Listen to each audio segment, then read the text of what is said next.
안녕하세요. 반갑습니다. 해피바이러스입니다. 어제에 이어서 그 스님의 하루 지금 동북아 4일째 지금 보내고 계시는데요.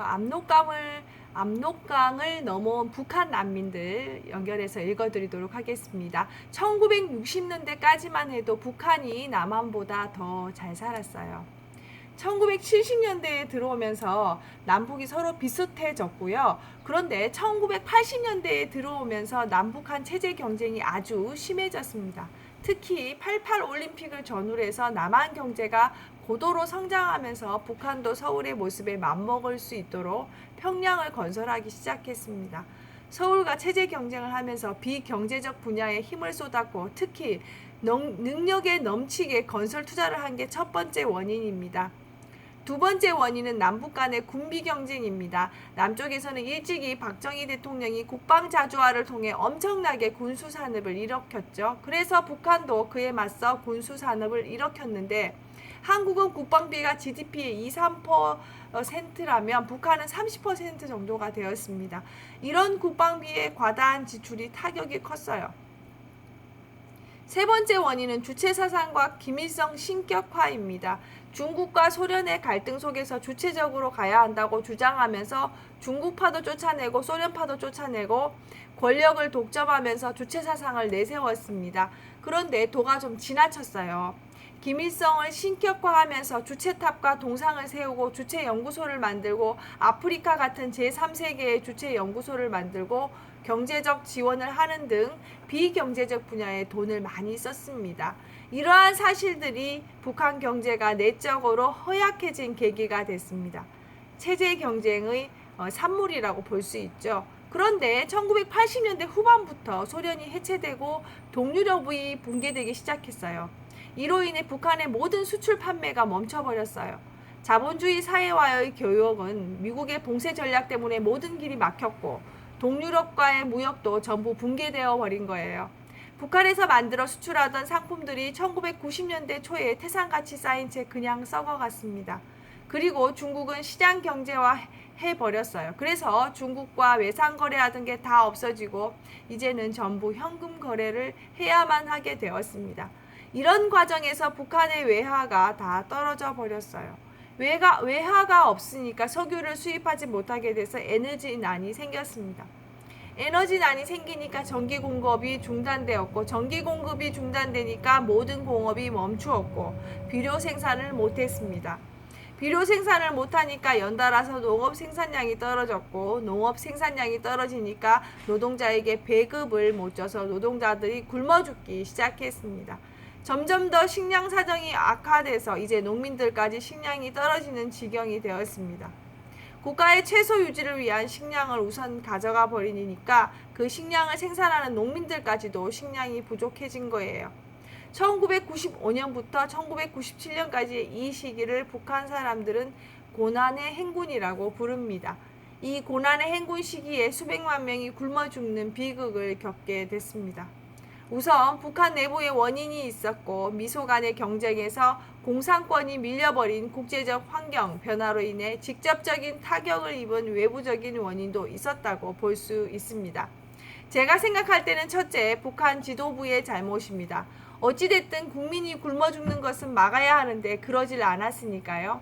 둘째, 그 굶어 죽는 참상을 정치적 이유로 외면하고 긴급 구호를 막아 수백만을 죽도록 한 남한 지도부도 잘못한 것입니다.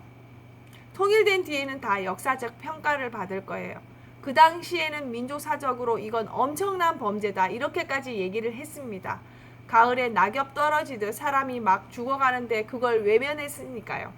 지금은 그 비극을 북한도 안 밝히고 남한도 안 밝히지만 통일이 돼서 다 밝힌다면 6.25 전쟁보다 더 어쩌면 비참한 참상일지도 몰라요.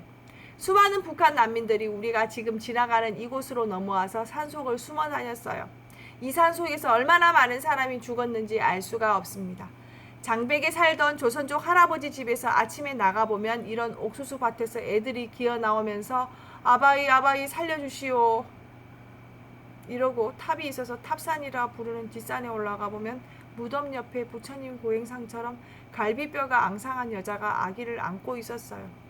그래서 저는 북한 식량난 얘기만 하면 저도 모르게 눈물이 납니다. 강변에는 봄만 되면 시체가 떠다니고요. 겨울에 빠져 죽어서 얼음 밑에 있던 시체가 봄에 얼음이 녹으면 떠올라서 기슭에 둥둥 떠다녔습니다. 산속을 지나가면 여기저기서 애들이며 청년들이 나타나서 살려달라고 했어요.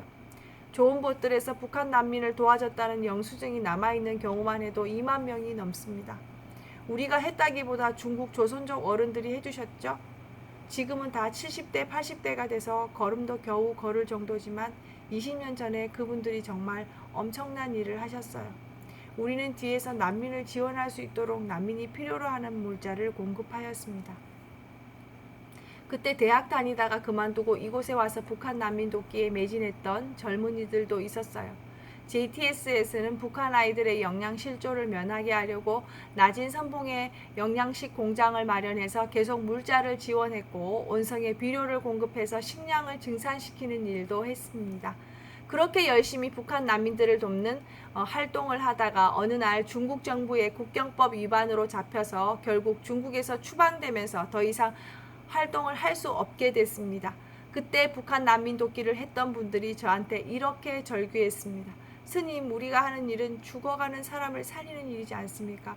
누가 봐도 훌륭한 일인데 왜 우리가 이 일을 제지한 사람처럼 숨어서 두려워하면서 해야 합니까? 이게 현실이었어요. 중국에서는 이 사람들을 못 돕게 하니까요.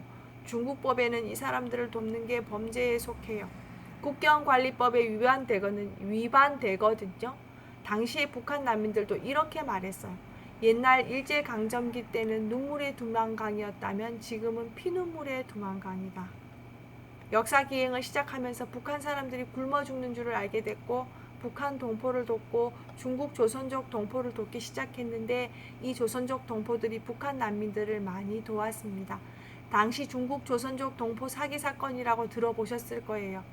그것 때문에 좋은 것들에서 그 사람들을 도왔고 그 인연으로 그 사람들이 북한 동포들을 돕는데 앞장섰던 거예요. 제가 북한에서 난민이 많이 발생했으니 좀 돕자고 했더니 처음에는 지금 우리들도 사기를 당해서 내 살기도 바빠서 안 됩니다. 우리는 중국 국민이기 때문에 중국법을 지켜야 합니다. 라고 했어요. 그래서 제가 조선족 지도자들을 모아놓고 이렇게 말했어요. 당신들이 어렵다고 해서 우리가 이렇게 열심히 도왔는데 정작 당신들은 남 어려운 것을 안 돕는다면 어찌 사람이라고 할 수 있습니까? 알았습니다. 그러면 저희가 최선을 다해서 북한 동포를 돕겠습니다. 이렇게 해서 북한 난민 돕기에 나섰던 거예요. 조선족 분들이 나서서 돕기 시작한 덕분에 우리가 그런 일을 할 수가 있었어요. 스님의 눈에 눈물이 맺히는 것 같았습니다. 얼마 전 수행법회에서 옥수수 1만 톤을 지원받은 북한의 탄광기업소 노동자들이 너무나 기뻐했다는 소식에 눈물을 글썽였던 스님의 모습이 떠올랐습니다. 지난 25년간 한결같이 북한 동포 돕기를 해오고 있지만 아직도 압록강에서 만난 굶주린 북한 어린이의 고통이 해결되지 않았다라고 말하는 스님의 모습에 가슴이 숙연해집니다. 네, 여기까지 읽겠습니다. 이 글을 그 행복학교 참가하시는 분이 보시고 저한테 전화 주셨더라고요. 저도 그 JTS에 매달 기부를 하고 싶다라는 의사 표현해 주셔서 제가 JTS 전화번호를 가르쳐 드렸는데요. 역사의 평가를 받는다라는 그런 내용을 보니까 얼마나 큰 잘못을 남쪽에서 충분히 도와줄 수 있는데도 그때 정부에서 그 정치적으로 외면을 했던 그런 상황들이 이야기해 주셨는데요. 그래서 앞으로 우리가 어떻게 해야 할지 생각을 많이 해봐야 되겠다는 생각이 들었습니다. 여러분 고맙습니다.